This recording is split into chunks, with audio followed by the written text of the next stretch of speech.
नमस्कार दोस्तों, आप सभी का स्टॉक इजी में स्वागत है। दोस्तों, जैसे हम हमेशा कहते हैं कि नंबर्स कभी झूठ नहीं बोलते। ये बात बहुत ज्यादा सही है क्योंकि जब भी किसी कंपनी में कोई घोटाला हो रहा हो या फिर कोई स्कैम हो रहा हो या फिर कंपनी अच्छे परफॉर्म नहीं कर पा रही हो, मैनेजमेंट कुछ ऊपर नीचे कर रहा हो या फिर कंपनी में कुछ गड़बड़ चल रही हो, ये सारी चीजें आपको कंपनी के नंबर्स बताएंगे, उनके फाइनेंशियल्स बताएंगे कि इस समय क्या प्रॉब्लम चल रही है। अगर कंपनी में कोई भी प्रॉब्लम चलती है तो वो साफ साफ नंबर्स आपको दिखा देंगे कि इस समय कंपनी में कुछ तो रेड फ्लैग चल रहा है। तो उस टाइम पे आपको कंपनी के रेड फ्लैग को बिल्कुल भी इग्नोर नहीं करना चाहिए, क्योंकि अगर आप रेड फ्लैग को इग्नोर करते हो तो इसका मतलब ये होता है कि आप अपने ही पैरों पे कुल्हाड़ी मार रहे हो। आप अपने प्रिंसिपल अमाउंट को आप फायर में फेंक रहे हो कि वो जल जाए, क्योंकि जब भी आप ऐसे स्टॉक्स में पैसा डालते हैं एक पैनी स्टॉक में और वहां से पैसा बन के निकलना एक मामूली रिटेलर्स के लिए बहुत ज्यादा मुश्किल काम है। तो अकॉर्डिंग टू माय ऑब्जर्वेशन, जैसे हमने इतना सारे स्टॉक को एनालाइज किया है जब से हम मार्केट में, उसके हिसाब से आपको, अगर आप नए नए मार्केट में हैं तो आपको हमेशा एक ब्लू चिप स्टॉक उठाना चाहिए, उसको एनालाइज करना चाहिए, उससे सीख लेना चाहिए और धीरे धीरे आपको ऐसे स्टॉक चुनने चाहिए जिसमें आप एक अच्छा मुनाफा बना सकते हो। ऐसे स्टॉक चुनिए जो फ्यूचर में मल्टी बेगर बन सकते हैं। लेकिन सबसे पहले आप स्टॉक को एनालाइज करिए। जैसे कि आज हम एक स्टॉक के बारे में बात कर रहे हैं, वो है यहाँ पर टाइची इंडस्ट्री। ये इंडस्ट्री में अगर आप देखेंगे तो आपको बहुत सारे रेड फ्लैग दिखेंगे। तो भी आप सोच रहे हैं कि अगर हम बात करें कि कंपनी में रेड फ्लैग है तो फिर इसका करंट प्राइस इतना क्यों है, इसके पीछे भी इसके कुछ तो बात है जिसके बारे में यहाँ पे आपको बताएंगे कि ऐसा क्यों हो रहा है कि करंट प्राइस इतना है इसका, जबकि हम बोल रहे हैं कि इसमें बहुत सारे रेड फ्लैग्स हैं। वो इसके पीछे भी कुछ रीजंस हैं जिसकी वजह से करंट प्राइस अभी तक इतना टिका हुआ है 138 पे। सबसे पहले आप कंपनी के मार्केट कैपिटल को देखिए। कंपनी का मार्केट कैपिटल जो है 141 करोड़ का है इस समय। और अगर आप देखेंगे यहाँ पे इसके डेट को, तो डेट जीरो है। आप बोलेंगे अरे कंपनी का तो डेट नहीं है, इसका मतलब ये स्टॉक काफी अच्छा है, कंपनी कर्ज में नहीं है। ऐसे नहीं हो सकता। आप किसी एक रेशियो, एक नंबर को देख के डिसीजन नहीं ले सकते कि वो स्टॉक अच्छा है बुरा है। जैसे अगर आप यहाँ पे ईपीएस को देखेंगे, अर्निंग पर शेयर कितना चल रहा है, कंपनी यहाँ पे 6 रुपया कमा रही है और यहाँ पे स्टॉक भी 20, यानी कि मार्केट इसको बहुत रिवॉर्ड कर रहा है। मार्केट को अभी भी लग रहा है कि ये प्राइस ऊपर जाएगा, ये कंपनी कुछ तो करके हमें दिखाएगी। लेकिन जैसे कि हम कह रहे हैं कि इसको आप बोल सकते हो ओवर वैल्यूड है, क्योंकि अभी तो ये यहाँ पे सिर्फ 6 रुपया कमा रहा है। इसका मतलब हम लोग उसको ज्यादा पैसे क्यों दें? ज्यादा पैसे तभी देते हैं जब कंपनी के पास ग्रोथ स्टोरी हो, जब कंपनी के मैनेजमेंट चिल्ला चिल्ला के बोले कि हम यहाँ से ग्रो करेंगे, तब जाके मार्केट उसको यहाँ पे एक्स्ट्रा रिवॉर्ड करता है। अगर आप इसकी सेल्स ग्रोथ देखें तो इस समय वो नेगेटिव में है। लेकिन जैसे कि हमने कहा कि हम किसी एक नंबर, एक रेशियो को देख के यहाँ पे डिसीजन नहीं लेंगे कि स्टॉक ओवर वैल्यूड है कि अंडर वैल्यूड है। चलिए हम इसके पहले फाइनेंशियल्स पे नजर डालते हैं कि परफॉर्म कैसे कर रहे हैं। सबसे पहले हम इसके प्रॉफिट एंड लॉस स्टेटमेंट में आते हैं। आप कंपनी के सेल्स को देखिए। सेल्स का क्या मतलब होता है कि कंपनी ने साल भर में माल कितना बेचा है, उसने जितना माल बनाया है फिर उसमें से कितना माल उसने बेचा है जिसका पैसा उसे मिला हुआ है।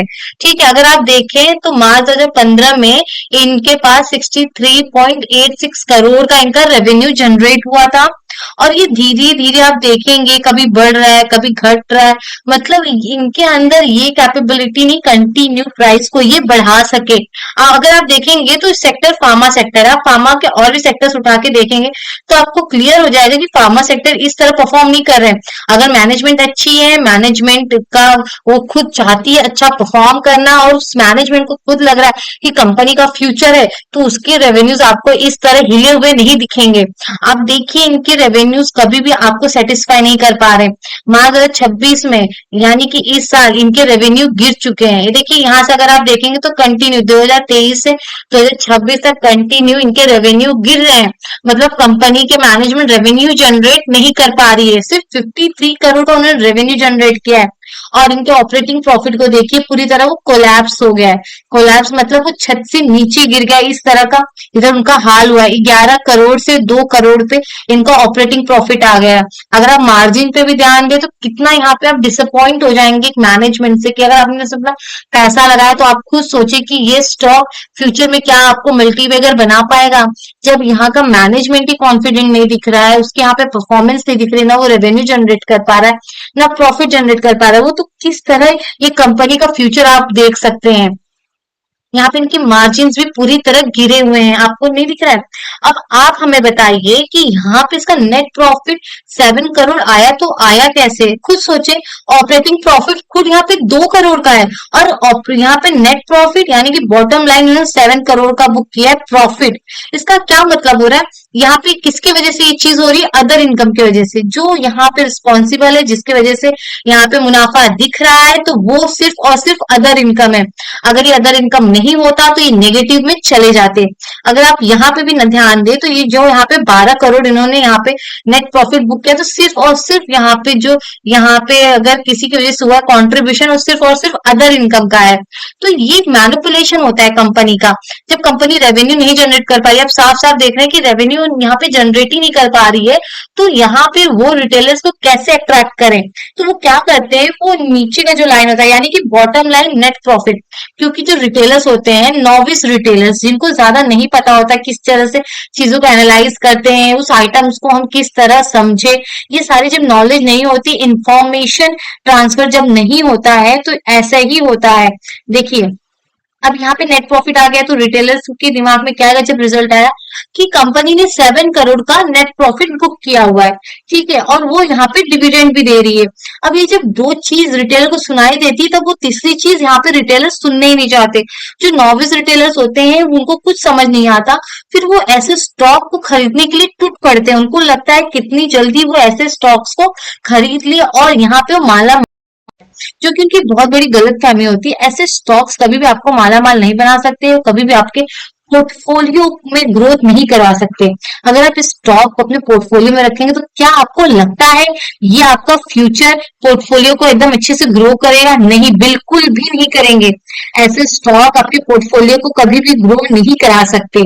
आप देखिए, अगर यहाँ पे 12 करोड़ का इन्होंने बता दिया 2025 में मुनाफा हमने बुक किया है, और 24% पकड़ लिए मोटा माटी, 25% कम डिविडेंड दे रहे हैं। आप बताइए, जिसे नहीं पता, सोचा नेट प्रॉफिट है, कंपनी बुक कर रही है प्रॉफिट, तो अच्छा चलिए ज्यादा ज्यादा क्या देख लेंगे, 5 साल का देख लेंगे। अरे कंपनी तो 5 साल से प्रॉफिट में है और वो डिविडेंड भी दे रही है, इससे ज्यादा उसे क्या चाहिए। और ऐसे टाइम पे नॉविस रिटेलर ऐसे शेयर्स में कूद पड़ते हैं ऐसे स्टॉक्स को खरीदने के लिए। अब हम इसके बैलेंस शीट पे थोड़ी अपनी नजर डालते हैं कि बैलेंस शीट में क्या चल रहा है कंपनी के। अगर इसके बैलेंस शीट में देखें, जैसे कि हमने स्टार्टिंग में देखा, कंपनी के पास डेट नहीं था, और कंपनी का अगर फिक्स असेट देखेंगे तो कंपनी का फिक्स असेट भी नहीं है।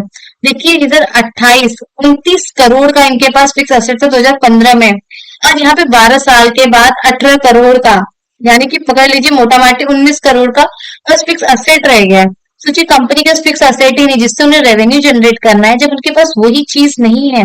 जब तक कंपनी कैपेक्स नहीं करेगी, तब तक वो कैसे, ये जो इनका टॉप लाइन है कैसे ग्रो करेगा।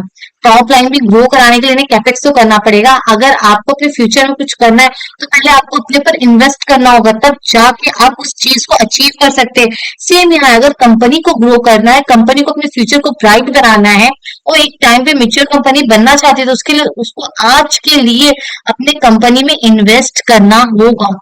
नहीं तो इससे क्या होगा, ये कंपनी पूरी तरह डूब जाएगी, और साथ ही रिटेलर्स के पैसे भी डूब जाएंगे।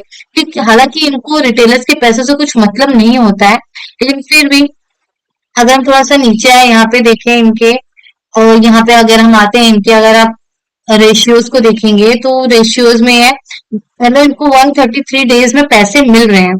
देख रहे हो इनको, जहां पे ये माल दे रहे हैं अपना बनाकर, जिसको बेच रहे हैं, 133 डेज में मिल रहा है। और जहां से इन्होंने माल उठाया, रॉ मटेरियल्स उठाया, अपना जो कोर बिजनेस है उसके लिए इन्होंने जहां से माल उठाया, इनको 38 डेज में पैसे लौटाने पड़ रहे। सोचिए कितना बड़ा यहाँ पे इनका जो वर्किंग कैपिटल है, कितना बड़ा इनका वर्किंग कैपिटल पूरी तरह से फंस गया है, यहाँ पे ठीक से काम नहीं कर पा रहा है, और यहाँ पे इनके ऊपर कभी फाइनेंशियल स्ट्रेस आपको देखने को मिल सकता है। अब थोड़ा हम इनके शेयर होल्डिंग पैटर्न पे नजर डालेंगे कि कंपनी के शेयर होल्डिंग पैटर्न में इस समय क्या चल रहा है। आप देखेंगे यहाँ पे सिर्फ दो लोग दिखेंगे, यहाँ पे आप देखेंगे तो आपको ये प्रमोटर्स दिख रहे हैं, और दूसरा आपके सामने पब्लिक है। ठीक है, प्रमोटर्स और पब्लिक दिख रहे हैं, और प्रमोटर्स के पास यहाँ पे 62% की होल्डिंग है, यहाँ पे पब्लिक के पास 38% की है। अब आप सोच रहे हैं कि यहाँ पे सिर्फ पब्लिक फंस रही है और यहाँ पे ये छोड़ तो नहीं, यहाँ पे कुछ चीज है जो कि आपको थोड़ा समझना चाहिए। पहली बात ये कि 38% तो पब्लिक में दिखा दिया गया है, लेकिन यहाँ पे जो 38% है ना, ये बहुत बड़े बड़े इन्वेस्टर्स के हाथ में हो सकता है, क्योंकि देखिए यहाँ पे कितने हैं, यहाँ पे नंबर्स ऑफ शेयर होल्डर्स देखिए कितने हैं। यहाँ पे अगर मोटा माटी पकड़े तो 7,000 बोल सकते हैं कि 7,000 शेयर होल्डर्स है यहाँ पे। 6,952 नंबर्स ऑफ शेयर होल्डर्स यहाँ पर हैं।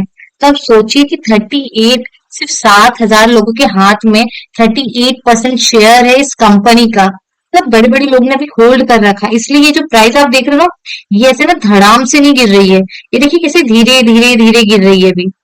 अब ये धीरे धीरे क्या होगा आपको पता है, ये जो शेयर 38 धीरे देखने देखना, ये जो है ना नंबर्स ऑफ शेयर होल्डर्स, ये पब्लिक को जब ये चिपकाना स्टार्ट करेंगे ना, ये कब 2-3 लाख, 3 लाख, 4 लाख में नंबर्स ऑफ शेयर होल्डर बदल जाएंगे, आपको पता भी नहीं चलेगा ये चीज कब हो जाएगा। और जब 2-3 लाख से ज्यादा में नंबर ऑफ शेयर होल्डर दिखे, तब आप देखना ये प्राइस आपको यहाँ देखने को मिलेगी, ये प्राइस यहाँ आ जाएगी। क्योंकि क्या होगा ना, बड़े बड़े इन्वेस्टर्स निकल जाएंगे, वो अपना मुनाफा लेके निकल जाएंगे, उसमें फंसेंगे जो यहाँ पे नॉविस रिटेलर्स थे, वो फंस जाएंगे ऐसे स्टॉक्स में, क्योंकि उन्होंने ये दो चीज देख ली, उनको पसंद आ गई बस, और उनको क्या चाहिए यहाँ से, ऐसे ही होता है। इसलिए कहते हैं कि ऐसे स्टॉक से दूर रहिए जो कंपनी ग्रो नहीं कर पा रही है, वो आपके पैसों को कैसे ग्रो करवाएगी। यहाँ पे आप कंपनी के अगर शेयर्स की सिचुएशन देखिए, अगर हम इनका लाइफ टाइम हाई देखें तो 347 के आसपास इनका लाइफ टाइम हाई था, और वहां से देखिए कितना नीचे आ गया। अगर हम यहाँ पे इसको मेजर करें, अब देखिए हम यहाँ पे इसको मेजर करते हैं, ये पूरा 70% नीचे गिर चुका अपने हाथ से। अब सोचिए जो यहाँ पे जिसने यहाँ पे बाय किया उसकी आज क्या कंडीशन होगी, कि वो कहाँ आ गया है। अब आप देखें तो इसके ऊपर जाने के यहाँ पे कोई भी आसार नहीं दिख रहे हैं, क्योंकि जब तक कंपनी के फंडामेंटल्स नहीं सुधरेंगे ना, ये ऊपर नहीं जा पाएगा। ये देखिए, ये रेंज देखिए आप, यहाँ पे इसने ब्रेक किया, वापस गिरावट, ये देखिए किस तरह प्राइस हर रेंज के पास आके रुक रही है और फिर उसी रेंज को ब्रेक करके तुरंत नीचे भाग जा रही है। ये देखिए अगर हम यहाँ पे देखें तो काफी समय यहाँ पे बिताया है इसने। ये देखिए यहाँ पे इसने काफी समय बिताया, फिर प्राइस गिर गई, फिर प्राइस यहाँ पे आई, फिर गिर गई, फिर यहाँ पे आप देखिए 3 बार आई है, फिर नीचे वो गिर गई, फिर यहाँ पे इसने थोड़ा टाइम पास किया, क्योंकि यहाँ भी एक रेंज था, यहाँ भी एक सपोर्ट था। देखो किस तरह से इस सपोर्ट को लिया, लेकिन वो सपोर्ट स्ट्रांग नहीं था, क्योंकि यहाँ पे बायर्स नहीं बैठे हैं ना, बायर्स अभी नहीं खरीदना चाह रहे होंगे इस शेयर्स को, तो इस शेयर नीचे आ गया, फिर नीचे आ गया, फिर यहाँ पे जो इसका ये सपोर्ट था, इसने सपोर्ट लिया और प्राइस फिर ऊपर गई है। लेकिन जब तक शेयर में कुछ एकदम अव्वल दर्जा का ग्रोथ न दिखाए, मैनेजमेंट कॉन्फिडेंस से बात न करे कि हाँ हम कुछ सालों में 1,000 तक अपना जो रेवेन्यू लेके जाएंगे, ऐसी कुछ बातें ना हो, कंपनी की ग्रोथ स्टोरी ना बने, तब तक इस शेयर प्राइस का ऊपर जाना बहुत ज्यादा मुश्किल है। या तो फिर शेयर प्राइस मैनिपुलेशन से ऊपर जा सकता है।